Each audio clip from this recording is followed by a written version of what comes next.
Welcome to another episode of the Mike and Matt Show with myself, Matt Weber, and my partner and co-host, Michael Strasser. This podcast is designed to help provide insight into the world of real estate investing, entrepreneurship, personal development, and business. Please subscribe, follow, and like the Mike and Matt Show on all podcast platforms. You can listen and watch the show on our YouTube channel, Alpha Funding. Be ready to level up your life and be inspired by some of the most successful investors and business professionals in the game. You'll laugh, you'll learn, you might cry. We hope you enjoy the show.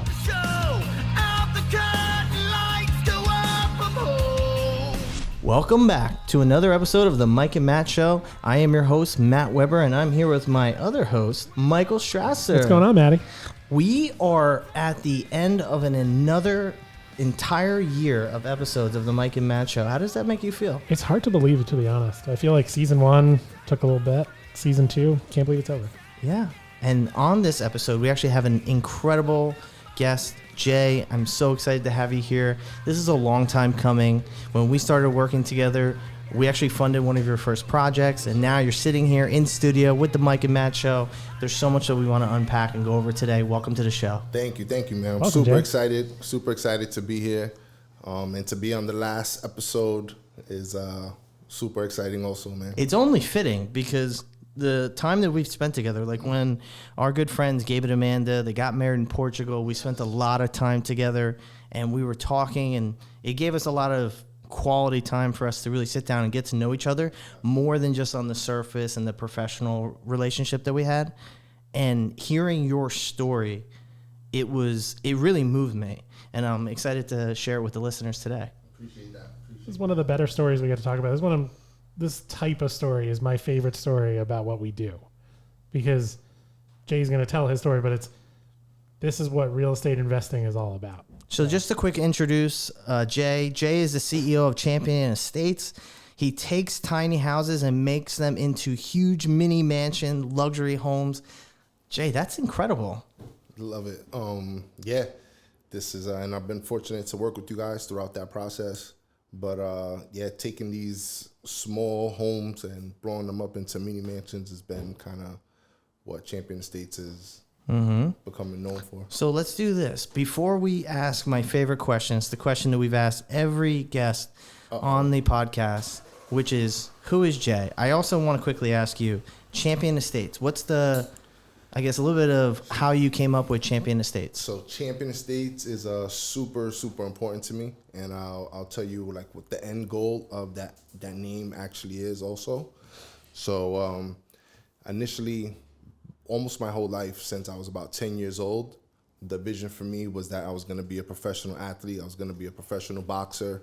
So throughout the years, I was like finalist in the Junior Olympics, Golden Glove champion at 18 years old. I got the opportunity to fight in Madison Square Garden, which is obviously an honor, right? Like to be in the sport and fight in the same building where Muhammad Ali, Joe Frazier, all these famous people fought, meant the world to me.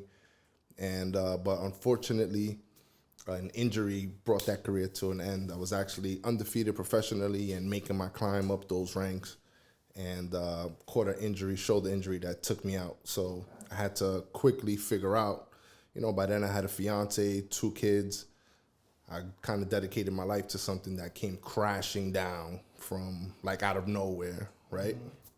And it was, the thought process was, what can I dedicate myself to that if I spend 5 or 10 years in this, I'm not gonna have to walk away from it.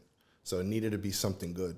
And I landed on real estate I was like watching Flip or Flop. And of course, the way they do it, it's like, oh, you buy the house, you do this, boom, 80 grand. Like, they make it seem so easy. I'm like, oh, I can do that. It's easy. I had no idea what I was getting into really. But so when I went into real estate, I was still carrying, and I still, to this day, I feel like it's the lessons that has made me a great father, a great businessman, and it's always in the back of my mind and always reminded me to move honorably, is I feel like boxing made a man out of me. And that was like my college, that was my business school. So all I've really done is take the lessons that I've learned from sports, from boxing, the things that made me a champion in the ring, and just applied it out of the ring to become a champion in real estate. And so that was like how I was able to blend both worlds, where I get to keep, my, right, like who I am. I am a champion, right? Whether I'm fighting in the ring or not, I'm a champion in life. And so I just applied that to real estate. So that's how Champion Estates came to be. I know it's a long answer. Yeah. No, absolutely. And I love that, because you are. That's the heart of who you are, is being a champion in everything you do. Mike, you talk about the school of hard knocks. Well, absolutely. So I want to back it, because we're going to get into Matt's favorite question. You gave us a little taste of it. But I have a real question. This is a hard-hitting, deep question based on what you just told us. How much, now that you've been in the business, how real is fix or flop? Flip or flop? How real is it? Not very real. Tell them how real it is. Not very real. As you sat there and you watched this show, this is a deep answer right here. How real is it? It's not very real. Do they know beforehand that there's a problem in the kitchen? Absolutely not. Absolutely not. And I actually, if you see me on Instagram, I commonly will like just write on a picture, like, this is all the shit you don't see on HGTV, because there's just so many things that you don't see. And like when they slap those 3 numbers at the end of the video, it's like, now when I look at it, I'm like, well, they're missing about 15 things that's coming off that number. My favorite is when the contractor walks in and he's like, listen, I didn't tell you guys, asbestos in the kitchen. Like, what do you mean there's asbestos in the kitchen? I'm like, you didn't know there was asbestos in the kitchen? You trying to tell me you bought this whole house and you didn't know? Absolutely not. So that's the hard-hitting question. Since that is the thing that got you going, I wanted everybody to hear it's fake. It's really fake. And one thing about sports, right? At least when you get in the ring with Tyson in the 90s, like, you're going against Tyson. Like, I walked into that first flip and I had no idea what I was going up against. What Jay does is real. What they do on TV is fake. This is real. Jay, so we finally come to the point in this episode where I'd like to ask all of our guests, in your own words, for you to describe who is Jay. Wow. I think it's a complex one. It's a complex answer. I feel like I can be many things, but I'm definitely a father first. Of all the things that I can be, I feel like I'm a father first. And it's easy to just say investor or ex-boxer. I feel like those are just like titles of things that I've done.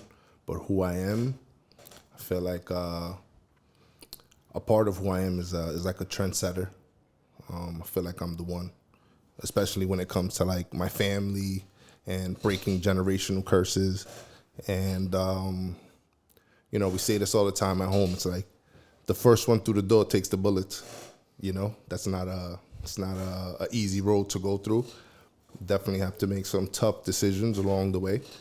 But I'm like super happy and blessed to be in that position, to be able to lead that way. And I'm hoping that as I continue to go down that road, I can grow and to be like a bigger person, where this journey that I'm on can just open the door for more and more people to learn and be able to do things and kind of learn from what I'm doing now. And, people that look like me can start to do these things, especially either people that look like me or that do what I used to do, right? Because I've definitely met a lot of athletes, right? I'm not the first athlete that expected to have this big professional career and didn't do it. That's a common theme that happens a lot. But not everybody lands on their feet. So I feel like I'm in a privileged position to do that. And I don't see a lot of Latinos doing it. Mm-hmm. I don't see a lot of Latinos doing it. And not too many are willing to share that info. So yeah, I love that. Be that person. Yeah, and we see it. I love the fact that you put yourself out there, which is very uncomfortable for people to do, to be vulnerable, put themselves out there on social media. You do it. You're showing them your journey, and I am 100% sure that you're inspiring a ton of people.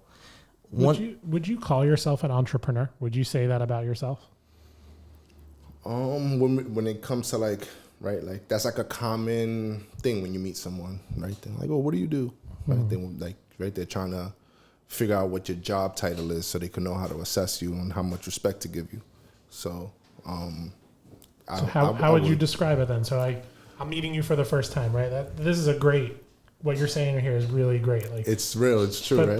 But it is, right? Even what we do, like, you know, my wife thought I ran a Ponzi scheme for like 6 of the 10 years we've been together. So we're gonna keep that part off air, guys. No, that's real. I don't run a Ponzi scheme, but she thought I did. So, but this is a real question. So I asked that question because a lot of people who come on say, I'm an entrepreneur, right? And that's a very, I don't want to say generic word, but it's a generic, I mean, it encompasses so many things. Like, is real estate entrepreneurial? Sure it is. But is that what it is? Like, so if I had to ask you, if I said, Mitch, Raina, Jay, how's it go? Tell me, what do you do? If you ask me, like, what do I do? I'm a real estate investor. Okay. I would just kind of say that. That word entrepreneur is kind of like, it's a trending, hot topic too, right? Like, by the way, that was my next question is, what does the word entrepreneur mean to you? To me.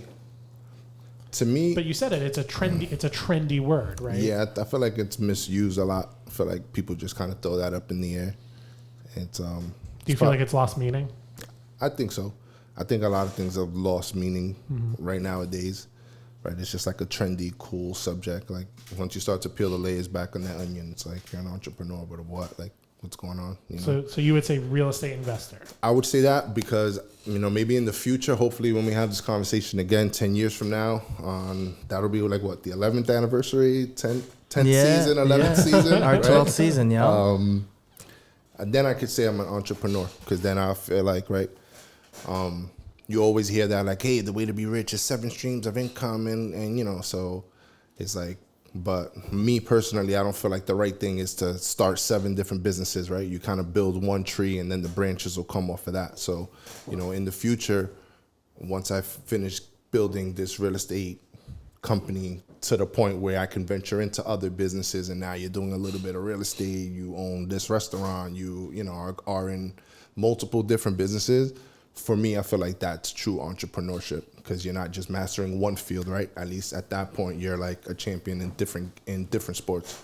I want to know, you just said that, and it really, it got me when you said the 7 streams of income. So many investors, whether you're a real estate investor or you're opening up a business, all you hear, if you watch videos on YouTube, TV, you got to have multiple oars in the water, right? That's a commonly used thing. You got to have multiple streams of income, and they say, why? Well, because if one of them breaks, well, then you have all these other ones, right?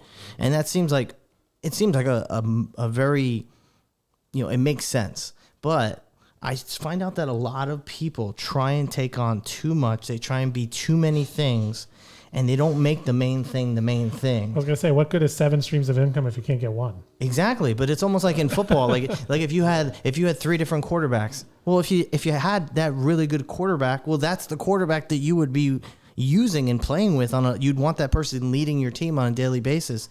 So I hear so many people about having like, oh, I'm doing this, I'm doing this, I'm doing this, and I don't know. I feel like it's a very polarizing topic or controversial. Because I think if you talk to most people, you'd say, yeah, you should have multiple streams of income. But I'm a big believer that, and we've been doing this, I'm with Alpha Funding for 8 years. You're with Alpha Funding going on 11 years. I would love, thank you. I don't want to just scroll past that. Thank you. That's impressive. Most people can't stick with anything past 3 years. Yeah, so. And we've been through some tough times. For punishment. But even then, like, I've wanted to do many things. But in the back of my head, and I guess maybe it's just my conservative nature, is just I want to make sure that Alpha Funding is the foundation for all the additional things that eventually I'll do in my life. And I just find that I'm talking to a lot of you newer investors or investors that are just starting to get a little taste of success. And what's the first thing you want to do when you have a little bit of success? Now all of a sudden you're like, I'm going to do this, I'm going to do this, I'm going to do this, I'm going to open up this company, and I'm going to have all these streams of income. And what happens is, like, there's only 24 hours in a day. And even though you might be able to delegate and find these different people to run your companies, like finding people, trustworthy people to run your businesses is hard. Yeah. Where are they? Yeah. So, I mean, just the fact when you said that, I mean, you struck a nerve with me on the multiple streams of income. So you hear it all the time. Because to tell the truth, people are just too busy talking shit to just fully realize what you should be focusing on, right? Like, it just sounds cool. Yeah. So it's like, like if you're Tony Robbins, knock yourself out. He's got businesses upon businesses, and he can do other things, and he can also take chances. and it probably won't hurt him. But when you're first starting, like if you are a real estate investor and you're just getting started, nail that thing down. Make sure that thing is strong. It is, it can weather difficult markets, the storms that are going to come up along the way. And then once you have that, then say, you know what, I want to try and work on this, and I want to add this extra layer to my business. So many people don't get caught up in that multiple streams of income, because what you'll do is you're just going to become average in a lot of things. And so that's where the athlete mindset starts to help out in business, right? When you're in the ring, you can have 200 people there. You can have 1,000 people there to support you. But when that bell rings, you're there by yourself. It's just you and the truth, and whether you were prepared or not, right? So one of the main rules for anybody who's ever done it at a high level is, if you're in the ring and you start to figure out that you can land a right hand, you drive that thing into the ground until they figure out what to do to make you stop landing that right hand. You don't switch your strategy, right? Until they can figure out how to counter it, right? If somebody's strongest point is that they have a good jab, you would spend your entire training camp trying to figure out how to take away that jab. They would try to figure out how to keep that jab working because that's their strong point. So the idea of mastering one business and just saying oh, you know what, I'll just go spend my attention doing on something else, when you can just drive that in until you get to the point where now you've really, really become a champion with that strategy, right? Abandoning that strategy too early without nothing to force you to give it up, it doesn't work. Well, I think that's what you just we said in the beginning when, who is Jay Rodriguez, right? And it's not entrepreneur. It's not all these other things that you said it. It's Jay Rodriguez, real estate investor, right? That is who you, and until we come back in 10 years, that's who you are, right? And you're going to be the best version of that. Everything else we're going to talk about and dig into, at the end of it, the crux of it, the core of it is Jay Rodriguez, real estate investor. That's all of this. Yes, sir. Now, I think you are boxer turned real estate investor, because if we're truly thinking about an avatar and what people see you as, or what people are going to remember you as, I just can think about all the people that are listening to the episodes of our season 2, and we've had all these different types of people on in season 2. I think people are going to remember you as that boxer guy turned real estate investor. I want to get back to that. So your journey before you even became a real estate investor, I think is really important. And I want to make sure that we set the context. People really know who you are, because a lot of that, I believe probably, and you've already spoken about it, has shaped you into who you are, your company name, the values that you have, the habits that you deploy every single day. You started off, you were a junior Olympic, you were a finalist in the Junior Olympics at 12 years old, Golden Glove champion. You actually fought at MSG as an 18-year-old. Oh my God. I was just trying to get through high school at that time. You had one of the quickest knockouts in Golden Glove history, 23 seconds. You're undefeated with your professional record. You're 3-0-3. You're a 2-time Empire State Game champion. Your shoulder injury ultimately was what derailed you. I also had the same thing with me. I was a baseball player, not as accomplished, but I had a shoulder injury and I ultimately had to pivot. And so tell me a little bit about the boxing. How did you get in? Why were you a boxer? When I was younger, I was getting into a lot of fights and stuff in school. And my dad, I remember my dad, I came home, I had gotten in trouble, and I guess he thought he was going to scare me. And earlier, back in the day, there was this fighter called Juan Laporte from Brooklyn. He used to be in Gleason's gym at the time, and he got to fight with a lot of the world champions and back in the day. So he was actually a trainer at Gleason's gym, and they had known each other from back in the day.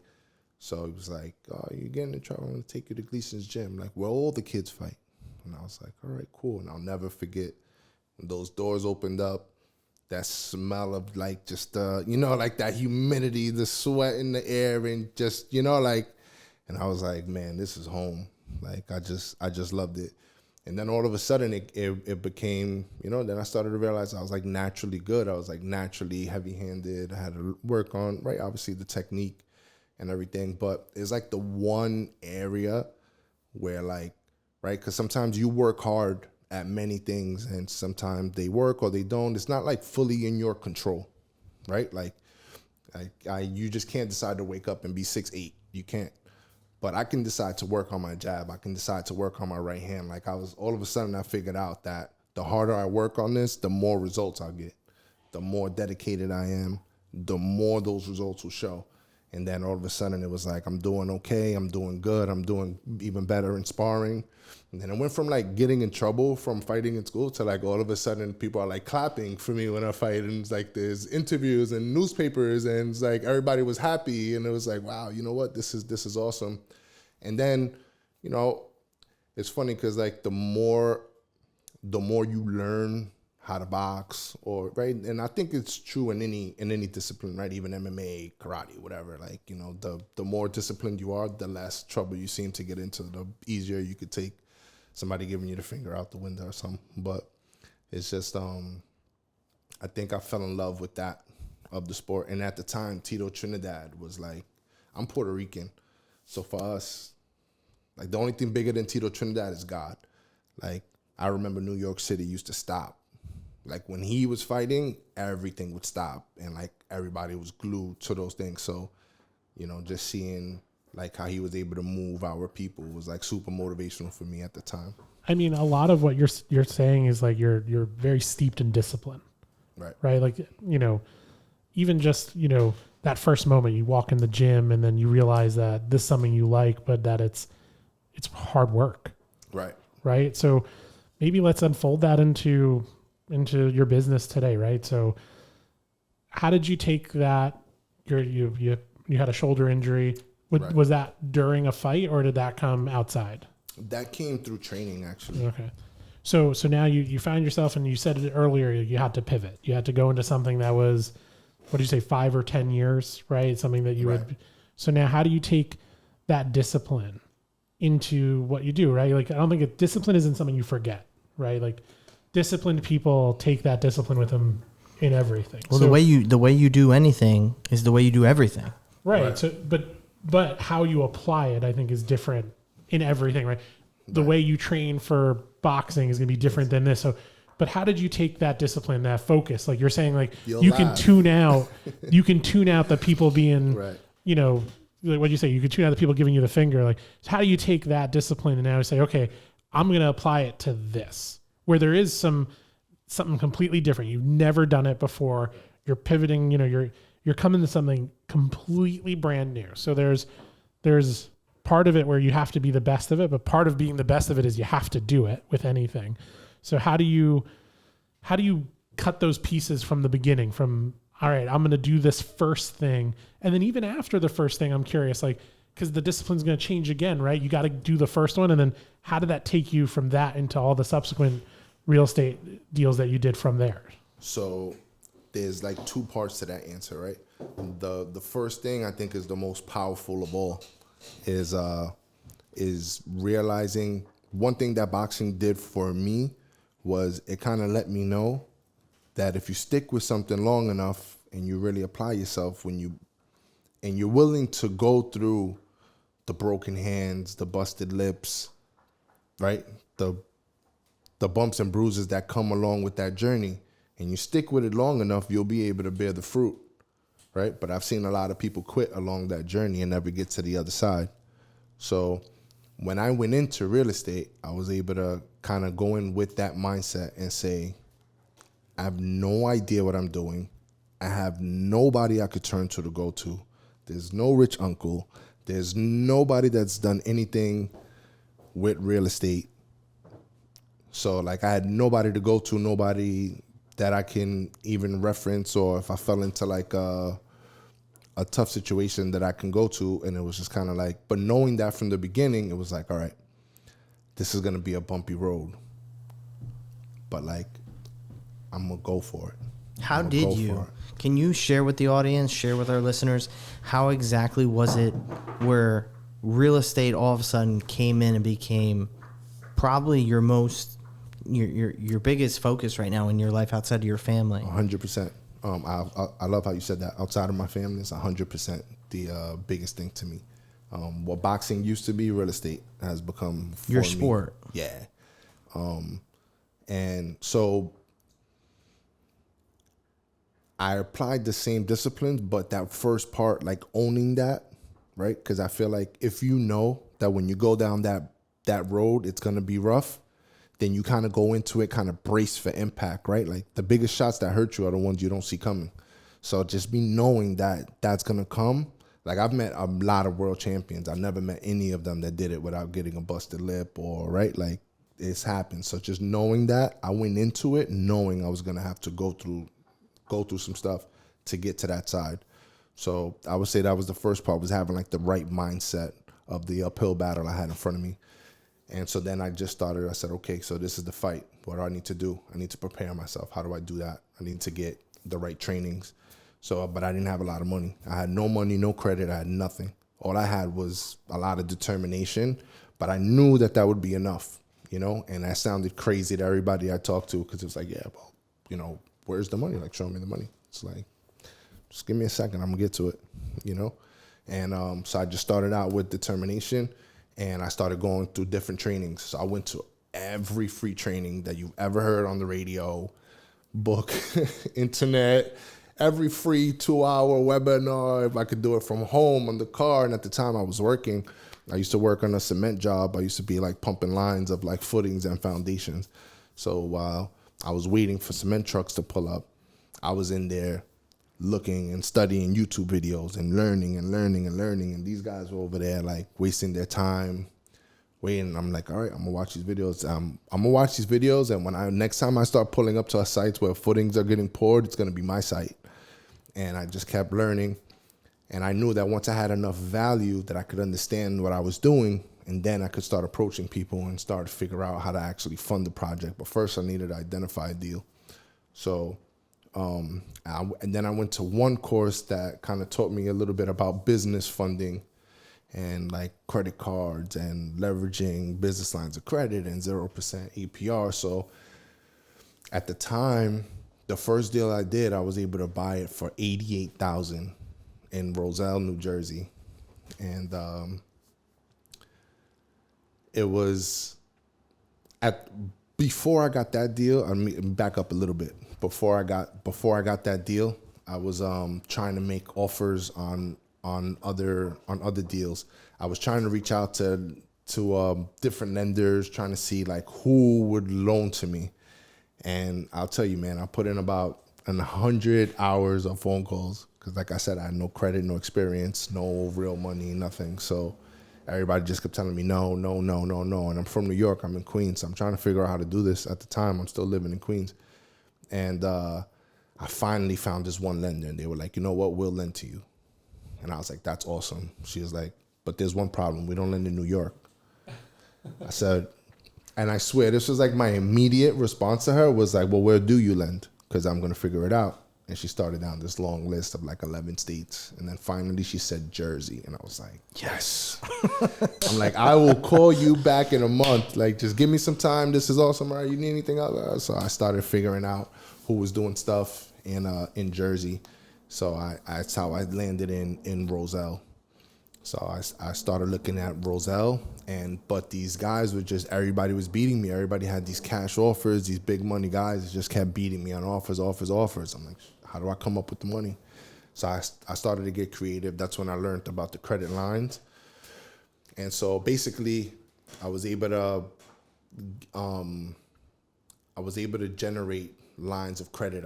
I had somebody that I knew that had good credit, didn't know anything about business or anything like that, but they had good credit. And so I worked something out with them where I was able to kind of leverage that to get the business lines of credit. Then I used that to basically come in and buy the house cash. And that's how I got the first deal. So I basically bought the house all cash with money that I took from the credit lines. Mm-hmm. But I owned the house free and clear. Right, because the money I owed was on the cards. Yeah. So I owned the house free and clear. And of course, I'm thinking this is flip and flop. all I need to do is buy it. Because like once I buy it, I just give it to the contractor. Then when he gives it back, it's pretty. So I'll just give it to the realtor at that point, right? Like I buy the house, I give it to the contractor. Contractor gives it to me, I give it to the realtor. Ooh, babe, we're gonna be swimming in money soon. Yeah. Oh man, I was in for a world of hurt. How did the initial introduction into real estate? What was that thing that got you from what you were doing? You said you were working in the construction business and you were boxing. How did you get all of a sudden like the introduction to real estate? The show, Flip or Flop. So it's the TV show. You saw it. You were like, I'm doing this. Yeah, I saw her I saw them do like some finger pointing and walk away with 60 grand. I'm like, that's exactly what I need, you know. But so everything it also I helps did, that they do it in like California, right? That helps. So you know, the jobs that I was working in between them was just all part of my plan to get to that point, to be able to do that. So I did whatever I had to do. I ended up actually working for NBC on the show Saturday Night Live. So I was building all of their sets for years, you know, working on the live show. You know, I got to... Who was the most interesting person that you met while you were doing it? Did you ever run into somebody? Good or bad? Week. Good or bad? Every week. Dave Chappelle goes there all the time. Like that famous show that he just did recently, like I was able to be there. I had some good experiences because, you know, it's Rockefeller Center, so we do the Christmas tree lighting, the Thanksgiving Day parade. But everybody from Taylor Swift to Elon Musk, like I met everybody being there. But hands down, the best experience I've ever had, and Dave Chappelle is number 2. But because he's also always like just humble and funny, and he's there singing happy birthday to like some of the guys on the crew. Hands down, the number one person that I met that was super funny was Post Malone. Post Malone, like you would look at him and you see he's all tatted up. He looks crazy. He seems like a good dude. He's hilarious. Like you could just sit here with us right now and just kind of shoot the shit and just have, you know, like he literally had somebody on set just giving him beer. So, Mike, you want to share your background? Because I think you guys have similar backgrounds in the fact that you guys were around a lot of celebrities. I don't have as many exciting stories as Jay does. I mean, people listen to the show. I used to work for Sirius XM on a talk show. I used to work a little bit in TV on a Man vs. Food for a little bit. Definitely not SNL. But I will say this much. The construction guys on SNL, because I knew some people who I went to grad school with who worked at NBC for SNL. You guys are the magic because these guys are funny. Everybody on SNL is funny, but you make them look good. Because if you just sit them in a bunch of chairs and ask them to be funny the same way, it's never going to work. No, and they're creative geniuses in their own way. But, you know, if you haven't been to that show, you guys should definitely just go and just watch. When you see, like right now, the studio is a podcast. There's about 15 guys like me that just run in and turn it into like a library in 90 seconds. And when they say to Jay, listen, we need a hotel lobby, they're like, all right, we gotta go build one. Like we would build a hotel lobby overnight. Like we do 16-hour shift. When you walk in there, it's nothing. It's an empty warehouse. You come back in 16 hours. There's walls up. There's, you know, all the props, the staging is set. The walls are painted. There's bricks in the trim, and like we would do some impressive stuff. So I think that's how I got a lot of experience. Yeah, so that's the magic, though. I was just gonna say that, like you being able to take an empty space and then take a vision or an idea and turn it into a reality. It's almost like you've been able to take that now into real estate where we were talking a couple of weeks ago. We were at one of our real estate investors, another friend of ours, Gabe De Silva. We were at one of his bus tours and we were at the property that you two were both working on that house. And you're like, you probably see it before it's even there. 100%. Because we would basically just be working off of plans, you know, and like they never bring the construction guys on set, right? But I got to work alongside a lot of talented designers and directors, and you know, like every year we win the Emmy for the whole team. But so just I feel like I can look at a space, and like even when it comes down to staging, like me and Amanda go crazy every time, like going over the details and just kind of like figuring it out. Because Jay's also the guy in the back holding up the wall saying, please don't fall down. Please don't fall down. Please don't fall down. I wanna go into some of your, you obviously you do builds, you do fix and flips, you've done a bunch of them at this point. Can you walk through your typical process on how you identify a property that's worth flipping? So you're doing this on a day-to-day basis. You're looking for opportunities. We were on the phone recently. You're looking at opportunities right now. Go through your typical process on how you're identifying if it's worth your time. So the first thing I do is the location, right? I'm not in Roselle anymore. I'm looking to be in the more upscale neighborhoods, right? I'm usually focused predominantly on the exact buyer. I know a lot of people get caught up in the design and how good it looks, and those things, they're important to me too. But I understand that in that entire process, the most important person is the buyer. So I try to target that buyer pretty aggressively, right? I'm looking for the person who's able to purchase from 1.5 to like 3 million. Specifically for a couple reasons, right? I know that buyer, if anything happens in the economy, that's the safest buyer to be in, right? Like when those shifts happen, it's usually the first time home buyer bracket that gets shaken up when the interest rate goes up and 8 out of 10 people can't qualify no more, right? But like that guy that's affording the $1.53 million house is usually like the CEO or has some type of online business who's like his job survives. And that person might not buy a $3 million house when things get shaky, but he'll buy the 2.5. So like those particular markets that I'm looking in is towns that I know can survive shifts in the economy. So I usually start with that. Like if I'm looking at the town and it's not that kind of neighborhood, then I'm not looking to build there. So I normally will start with that, and then I'm looking for like Cape Cod ranch style homes, anything that I could like slap a second floor on or extend it back, usually like big lots on with a house that's like underbuilt for the lot that it's on, right? And then I'll take it from there. I'm usually looking to see if there's any, like, as far as what's in the house, once the lot size and the size of the home fits my numbers, I'm not like too concerned with what's inside the house. I'm more concerned with like any environmental issues, if there's oil tanks, a sewer scope, anything that can kind of affect, because for the most part, I'm taking everything out of the houses at this point anyway. Like nothing survives. I'll put everything in brand new. I'm not looking to like repair a sink or save a wall. Like, at this point we just put everything in brand new. And like that, we're not shortcutting the buyers. We give everybody a good experience, right? We're able to pay our guys a little more because we know we're going to be able to charge a little more at the end because we're making a superior product that we can actually stand by.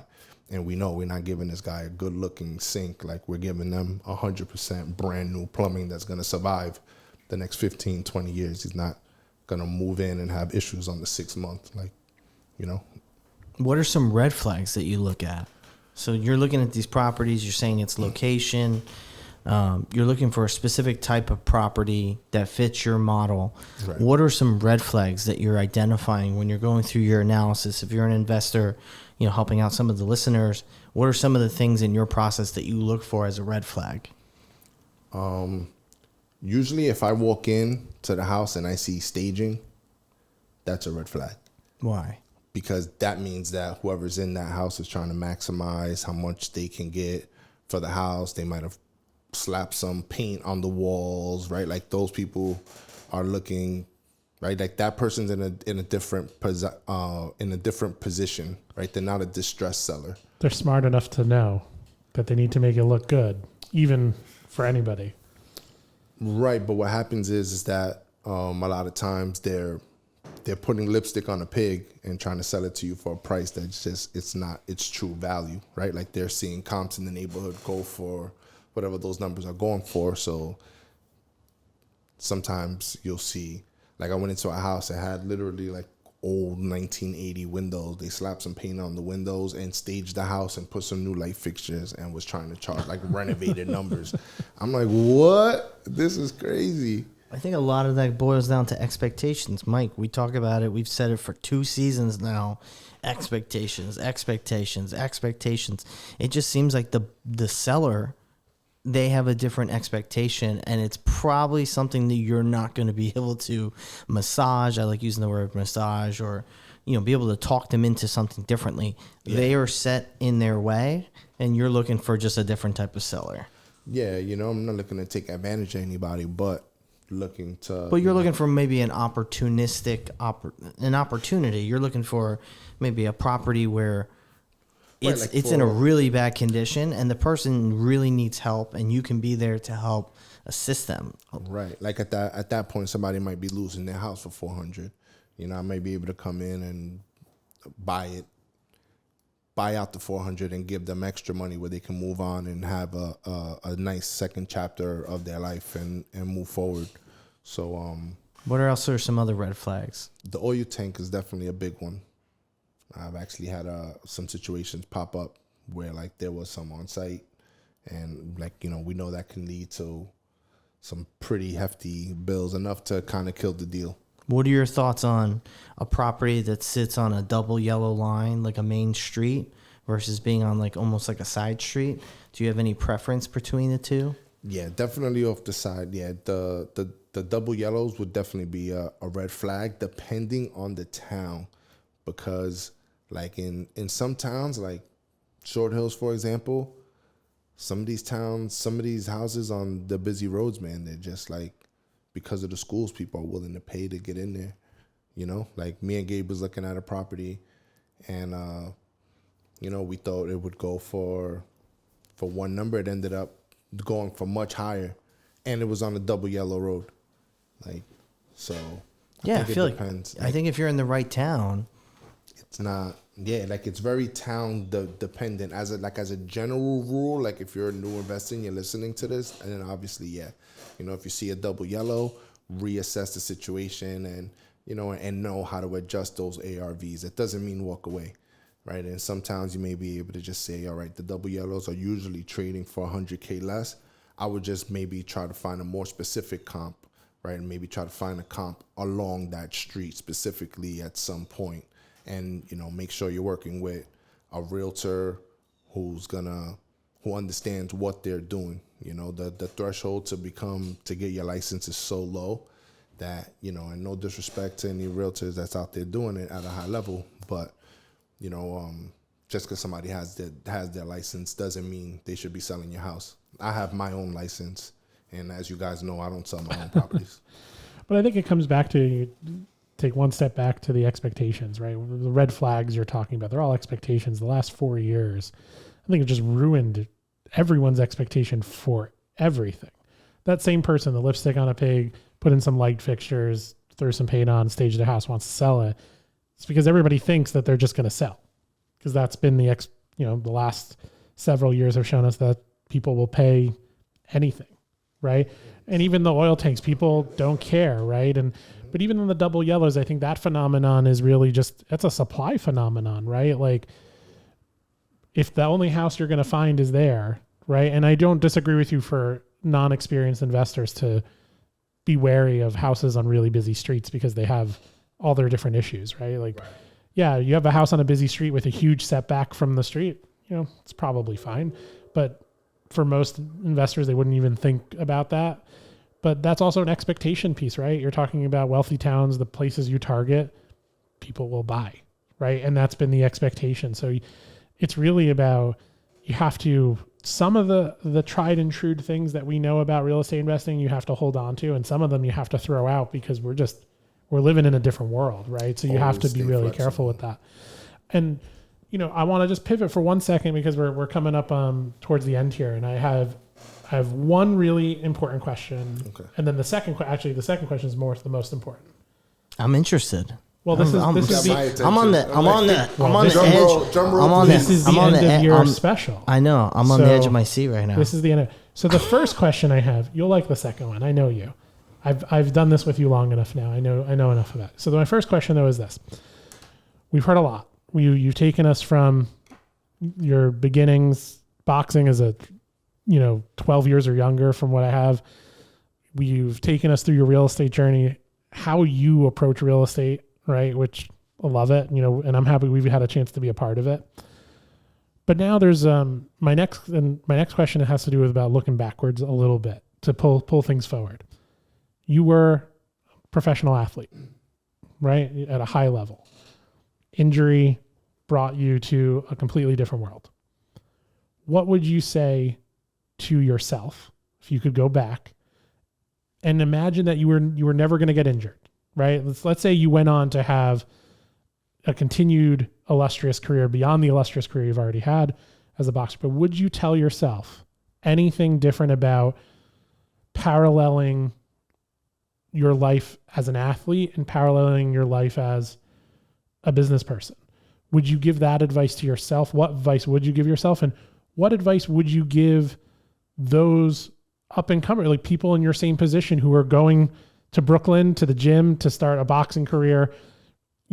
Life takes you in lots of different directions, but this is really interesting because we don't have a lot of people who come on the show with such a dichotomous background, right? Like we have a lot of, I was an accountant and I decided to become a real estate investor, or I was in the restaurant business. I decided to become a real estate investor, so we have a lot of that, right? But this is a very unique position that you were in, like professional athlete, right? And I think we had one other person who was a professional athlete. Maybe. I'll double check that. I'm pretty sure we did. But close. Yeah, close enough. So Joe remembers everything. But that is a very, it's a interesting place to put you in, to say, what would you tell yourself? What would you tell, if you go to Brooklyn right now, what would you tell them? You walk in the gym. It's something that I hope to be able to do in the future. And, at some point figure out how to work closely with USA Boxing and those sanctioning bodies that deal with the amateur boxing or professionals, or, speak more to my friends that are fighting professionally. But I would definitely say that don't let anybody put you in a box. I think that was one of the things that fueled my fire when I started getting into real estate, because I think, and this could just be like, my own like chip on my shoulder, right? But I don't think that for the most part, when people think boxer, they think intelligent. I don't think that when people hear boxer, they think like smart. They just see like the savagery of the sport, right? Like they just see two men fighting and bleeding. They don't really understand that it's very strategic, right? It's not going in a room and just kind of like spraying an Uzi, right? It's very tactical. You're at the top of the hill. It's like one shot, right? Like, it's that kind of a tactical approach. I would say study money.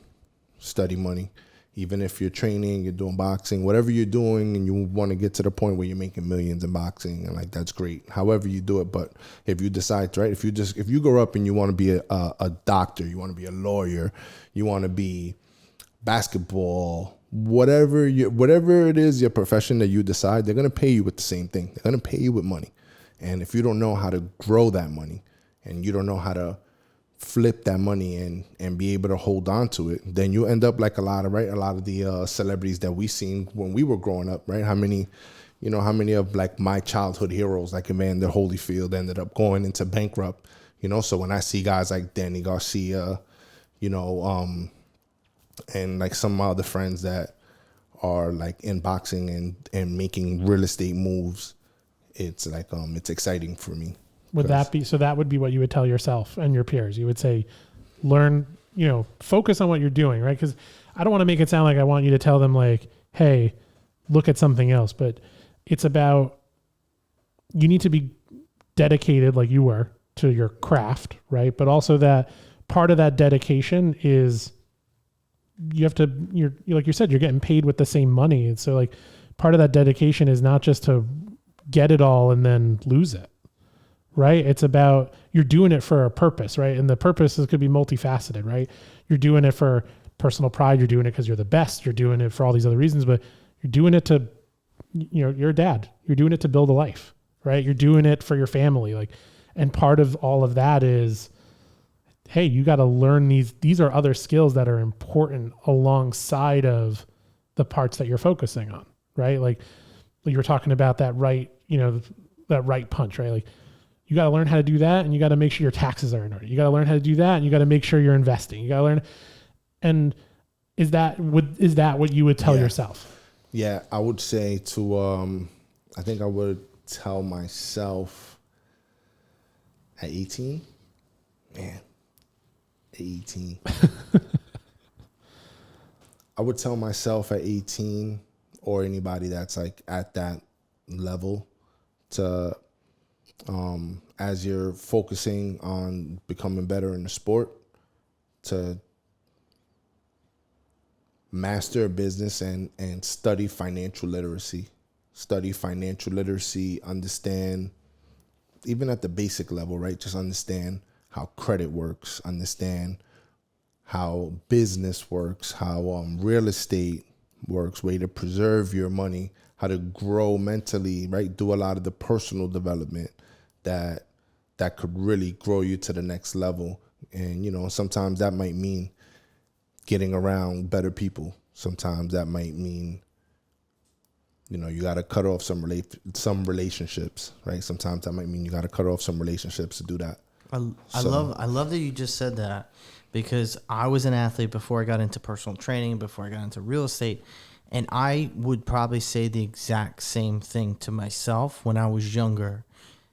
It's important to not just be, you know, on the field, whatever the metaphor you want to use, on the court, in the ring. Make sure that you're a good person outside of what you're doing, and you want to be that well-rounded person and understanding how money works and all those things. And I want to jump off from that to quickly touching on the fact that you're a father. You have your fiance here in studio, your beautiful fiance here in studio. You have 2 beautiful girls. They are hustlers, man. I've gotten to know them recently over the last 6 months, and they are nothing short of inspiring. And a lot of that is because of you and your fiance, and the fact that you guys are just, you've instilled those values in them. Could you quickly touch on just your influence with your family and your children, some of the, you know, all these things, your business and all the things you've learned, but how it's also you've extended it with your kids? Right. I know you guys might have to like chop this down, but it's a long answer. Okay. Right? I'll just tell you that. I think with my kids, we started super early because like the question that you asked about me at 18, right? Like I learned all those lessons, right? Like how did I learn about what credit is and how does it work after I messed it up? How did I learn, you know, the process and the right systems and how to operate with a lot of stuff financially and otherwise was after going through those bumps. So I think especially within the Latino culture, like that's just not something that we talk about often. Like it's just not something that's common, right? Like you don't talk about money with family. You just don't. It's not something that's common. You know, you'll hear like, you know, things that for me, I look back on it now, I'm like, wow, that's the stupidest shit I've ever heard. You know, like, oh, once you turn 18, you got to move out. You know, like that type of stuff. Man, you look at the other families that are successful, you know, they've done it by being together. You know, like I said, I'm from Brooklyn. I watched all the improvement that happened over there, and it was by people being able to stick together, right? Jewish communities, Asian communities, right? Like Middle Eastern families, like they all stick together. I've seen 10 of them live in one house just to save up the money to be able to like make those power moves. But you watch that over time and it's like, you know, it makes a big difference, right? Like sometimes in the culture that I grew up in, it was like, oh, well, I got 50,000, you got 50,000. I bet you I get to 100 first. It's like, you idiot, you guys got 100 right now. Like you have it right now. Like just work together, share the, you know, but everybody wants to be the captain of the boat. Nobody wants to just play that supportive wingman when you need it, you know, like or just the power of collaboration. And it, you know what? And it's just so funny because the older I grow, the more you realize like the people that are actually doing stuff are collaborating. The only real competition is happening at the bottom, you know, and that's not a financial thing, right? Like, you know, you could be at the bottom with a lot of money. Right? Well, and I think a lot of that it goes back to scarcity mindset. Exactly. So many people share that scarcity mindset, and they're all just trying to get theirs, and they're trying to fight for survival, which it totally makes sense. But once you can get above that and have that mindset shift, you know, it's everything that what our business, like what we see on a daily basis, is seeing people partner together, resources. Like, you're only as good as the people around you. And it's really, really important. But growing up, that's not what I seen. So, you know, you grow up kind of like the thought process that you see is more of people trying to, like, right? They'd be more worried about you surpassing them, right? Like, they don't want to help. They'd rather not help you in case you surpass them. So, and, you know, and it's like, I laugh about it now, but it's sad, you know? It's like, it's something that I'm hoping. That's why, like, if you watch my Instagrams, I'm very public about my partnerships. I actually made a video recently where I was just like, hey, listen, you know, if you're looking to get started and you don't have what you need, maybe a JV is what you need to do. You know, you're so focused on owning an apple that you could have had half of a watermelon. You know, like, sometimes, you know, you got to remove your ego out of it a little bit and just move forward and figure out how to work. You know, the partnerships that I've made have been very strategic and very fruitful. Yeah, And we were we were able to. I remember when you first called me, and Gabe had told me that you were going to reach out, and you were telling me how you were looking to do these ATA levels, and man, you had such. I could just hear it in your voice through the phone that you were like, I'm getting this thing done. It's just on fire, right? Like, and I remember calling Mike and telling him about it. It was only 2 years ago, but I remember like it was yesterday. And only through collaboration was your vision, your dream, was able to become reality. Yeah. And it's been an amazing journey being able to work with you over these last 2 years and seeing the projects that you guys have been completing. We were just recently at one of them that, you know, I know that you guys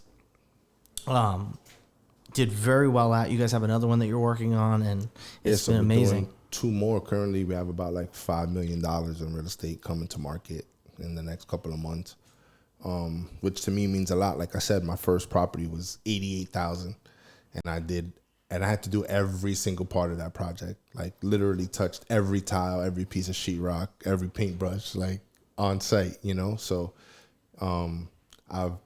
you know, Gabe's definitely been a pivotal part of that. You know, I've learned so much just from working alongside him. So, and just what we've been able to do, just break records nonstop, multiple towns, you know, I think. What's next for Jay? Really quickly as we wrap up, what's next for Champion Estates? So the ultimate goal with Champion Estates, and I alluded to it earlier when you asked me about the name Champion Estates, these ATA level, these big projects is like what I want to do until I can continue to grow. But the end goal, the ultimate goal that I would like when we sit down here 10 years from now, right? I'll keep saying that, is I want to be able to have like a huge commercial project, like a 200 unit luxury apartment complex. And I want to name it the Champion Estates. So I'll, you know, my intention is to carry that name all the way through, and, you know, maybe we'll see how time plays out, right? But at least like my initial thought is for people to be able to like take pride and say like, oh, where do you live? Oh, I live at the Champion Estates. Like, our gym is crazy, you know, like we got state of the art equipment. We got like these top end trainers that come in and help everybody out. We got like this pool that helps you with whatever, you know, we got like all this like cool stuff. We got yoga classes on the weekend. You know, like some of these buildings are next to like places like the Jet Stadium, right? Where like athletes are living there anyway.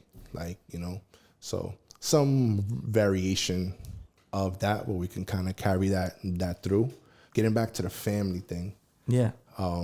It was very important. I know I'm bouncing around a little bit, right? Bounce, baby. We do what we got to do. We could chop this up later.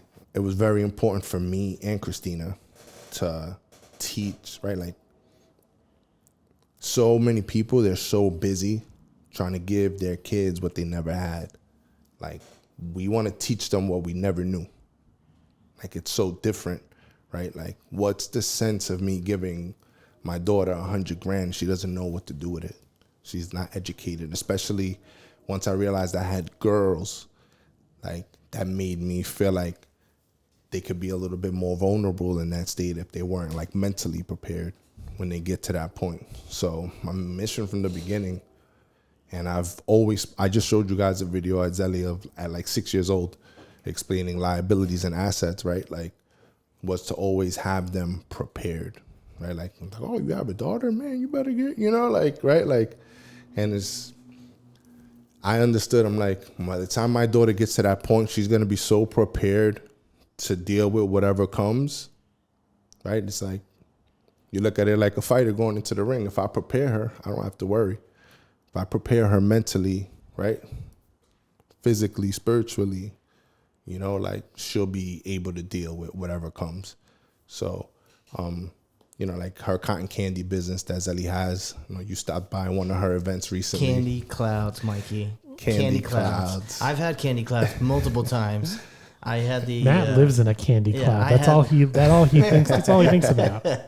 She has the cotton candy, gourmet the flavors. We watching his face right now? He's happy. He's reliving the he's like, experience. the stick that you gotta circle around and get the cotton candy out. Glow in the dark, so it actually lights up. So at night, so they go to his eyes just lit up. Festivals, a lot of events, food truck events.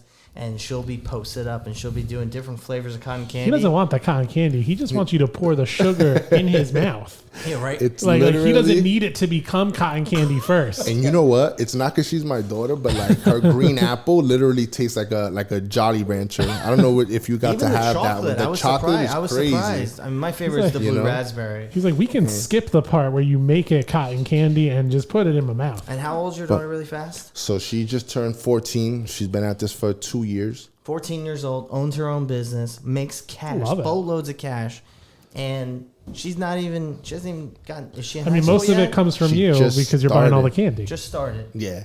You're funding it. Matt pre-orders a lot. Yeah. So you're 25% of sales. Yeah, we got to get her on the Amazon Marketplace. So that's the next thing for her is to like set up the website. And she's never heard me say this like publicly, right? But I'll just share with you guys like. And like you said, she's been making good. I've sat there and watched this girl make $1,500 in 4 hours. Like, I'm like, shit, off cotton candy, Give me some of that. It's crazy, like the funniest. What's the funniest thing is watching these parents attempt to tell the kid no. Kid's like, oh, I need it. They're like, okay, we'll take 3. Like they just can't say no. But the most important thing for me with that is, honestly, I don't care how much money she makes, right? Like. For me, the most important thing is that this started out as an idea, and then it became like a conversation, and it became like, oh, I want to be able to do it. So it went from an idea to a conversation to something that became physical, and she's grown it from 1 machine to 2 machine. The girl's got money saved up now, and it's her money. Like, it's not daddy money. She has her own money at 14. So, like, the sense of pride that comes with that, I feel like I've watched her, like, her confidence kind of, like, grow. She walks a little taller now. And like, and just hearing her conversation is like, I feel like once you go through that process, that you can do it in any area of your life, like you said. So for us, it was like super important. When she started with the idea, we actually did, I call it the family Shark Tank. When she came with that idea, I was like, as a dad, right, you give them the fake serious talk. I'm like, listen, if you want to do anything, go do your research, come back to me with numbers. Yeah, we'll sit down. Yeah, pitch us your idea. If we like it, we'll invest. 3 weeks later, she sat me down for like 3 hours. Like, okay, we'll do it, So I loaned her the money at 10% interest. And we made an agreement that every time she goes out to an event, 50% will go to whatever she has, to whatever she made. She can keep it. The other 50% would go towards her debt. And it took her like three or 4 outings to do it, and it used to kill me. I'd be like, oh my God, I'm taking it from her, right? And then me and Christina were just kind of keeping it in the envelope, like to the side. And then when she paid it off, we were like, all right, now you got good credit. And we gave it all back to her, like, so she could know, so just like that process. But for us, it was like super important to break those generational curses, to like teach her the value of hard work, to understand how money works, right? Because when she needs to re-up, she needs to do it from her money too. So she has to constantly keep investing in her money. Her sugar's going low. She got to keep inventory. I'm not babysitting her. Like, she has to do all those things. So I just feel like for us, it's our way of giving her as much of an advantage as she can. And then for Maddie, she's coming up right behind her. So she's seeing Zelly do everything. You know, it's kind of hard to think that you can't do it when you're watching your sister do it. I think just putting a bow on this entire episode, one, I think that there's very few things out there that make me feel so good inside since the first time I heard that story, and then you saying it to me probably now the third or fourth or fifth time I've heard it, how it makes me feel so good and how I'm inspired by it, because so many people have the exact opportunity as she did. But it also starts off with, she was your daughter and she definitely saw things in you. And they always say that like your children emulate you as parents, and why it's such a privilege and how important it is to understand that as a parent, the impact that you have on the people that look up to you. And look at what she's doing. And a lot of what she's doing is stuff that you're doing. And because of everything that you've gone through and your fiance and what she's gone through and what you guys are doing. And now you think about what she's going to be doing with her kids one day. It is so amazing. I love it. I love you, Jay. We're so glad to have you on here. I told today. you I had 2 questions before. I only asked 1. So I guess we're going to have a bonus question. Well, this episode, like we said, is our end of the year. Yeah. We're finishing up. Let's go around. What are we thankful for? Oh, wow. This is the end. This happened quick. What are we thankful for? I'm thankful that I'm currently living in moments I used to pray for. Love that. Like literally. I'm thankful that I was like smart enough to keep a good partner by my side all these years. We're actually planning our wedding. So we'll be getting married in June in Puerto Rico. We've been together since 15 years old. So it's a pivotal part of everything that I've been able to do, because everything's happened off of that foundation, right? It's a lot. I'm trying to like find the Why short don't I answer. do this? Why don't I do this? that. I'll jump in and then we can go right back to you. I'll speak about what I'm thankful for. I am thankful for having and I'm talking about this from the business side, and then I'm going to talk about personal, having 3 of the best partners a person could possibly ask for. And being able to go to battle every single day with Mike, my partner sitting right next to me, David and Mark, 3 of the best guys I've ever known. My life has completely changed because of meeting and being a part of their lives and allowing them to make me a part of their lives. Having the most amazing team at Alpha Funding, the people that we work with outside of Alpha, our borrowers, our investors, our capital partners, our vendors, like, we would never be able to do what we do without all the people around us. I'm thankful for my health. I'm thankful for my family. I'm so thankful this year. It's been an amazing year, and I have to thank all the people around me for helping me be in the position that I'm in. I'm thankful I get to keep doing what I'm doing. Matt said I've been doing this for 11 years, and I'm a glutton for punishment, but I love it. And to be able to keep doing it. And that comes with all the trials and tribulations of doing it, right? Like a lot of late nights, a lot of my wife not talking to me because I'm sitting at the computer looking at deals and doing what we got to do. But also life comes at you a lot of different ways. 11 years, a lot of different things happen, but I can sit back and say, man, I still get to keep doing this every single day. And very, very thankful that I get that. And I mean, the obvious parts is very thankful for my family, my wife, my entire extended family, but I'm really thankful I get to wake up, and for some reason, I'm thankful I get to wake up and do this every day, even though it's a little bit punishing, but I love it.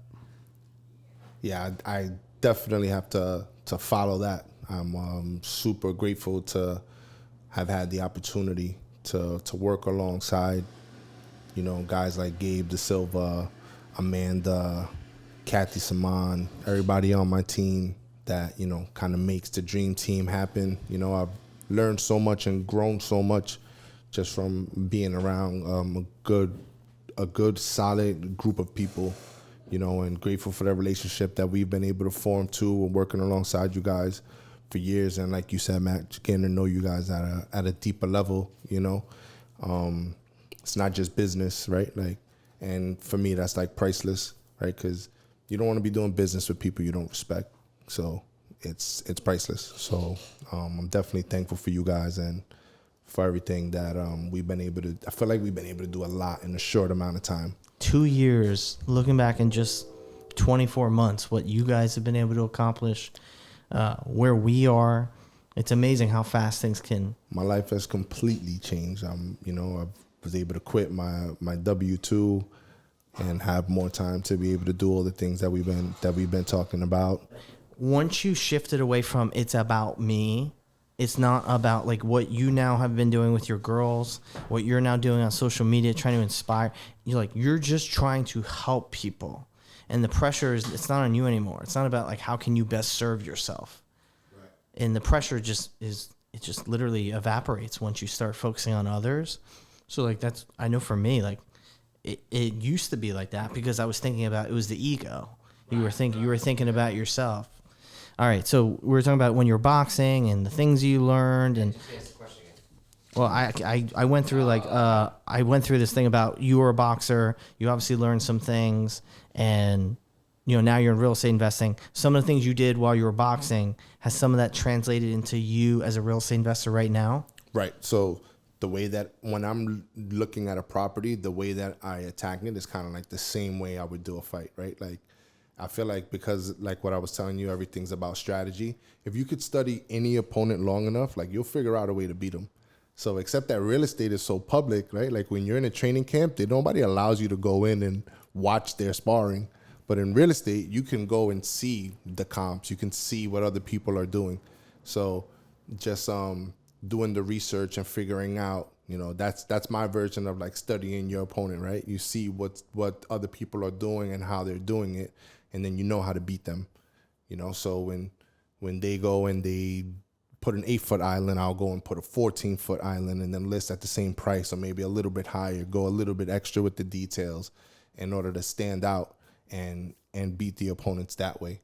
So that's kind of like how my mind translates.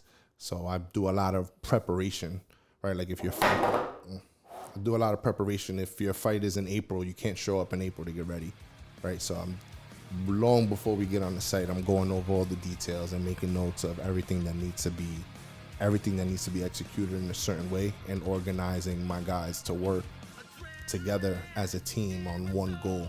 So anytime you walk on any one of my sites, you'll feel that camaraderie, even if it's, different teams, but we all work as one and we all work towards like a common goal.